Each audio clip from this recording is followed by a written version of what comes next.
Filha, Ah, mamãe vai te ensinar como é que você tem que agir pra se defender quando algum coleguinha falar alguma coisa que você não goste, alguma amiguinha te chatear, pra você aprender a se defender, tá?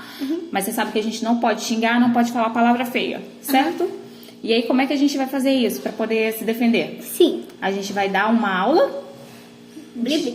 de Bíblia. Isso aí, pro coleguinha, pra amiguinha. E aí, como é que a gente vai falar quando a coleguinha chegar enjoadinha, te irritando, falando coisa que não deve? Tu vai falar como com ela? Sai pra lá. Espírito. A gente não pode falar assim, sua filha de uma rapariga. Não pode. Palavra feia. Pode falar, sua filha de ronquifuça.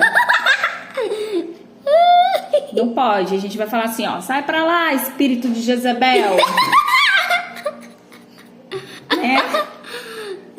Um amiguinho, aquele amiguinho irritante. Que irrita o tempo inteiro. Fica mexendo no seu cabelo, fica querendo te colocar apelido. Tu vai falar como com ele? Sai pra lá, filho de Nabucodonosor. Isso aí você fica assim, Nabucodonosor. Quem é Nabucodonosor? Quem é Jezebel? Vai estudar a Bíblia. Isso aí, muito bem. Amiguinha teimosa, que não quer. Você tá falando, vamos fazer assim, ela tá teimando.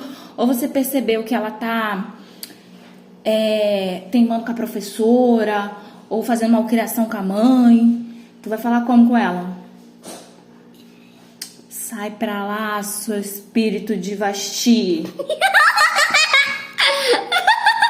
Não deixa esse espírito de Vasti te dominar. Tem que obedecer, tem que ser obediente. Não é verdade? Aprendeu direitinho?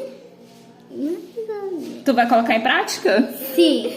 Então tá bom.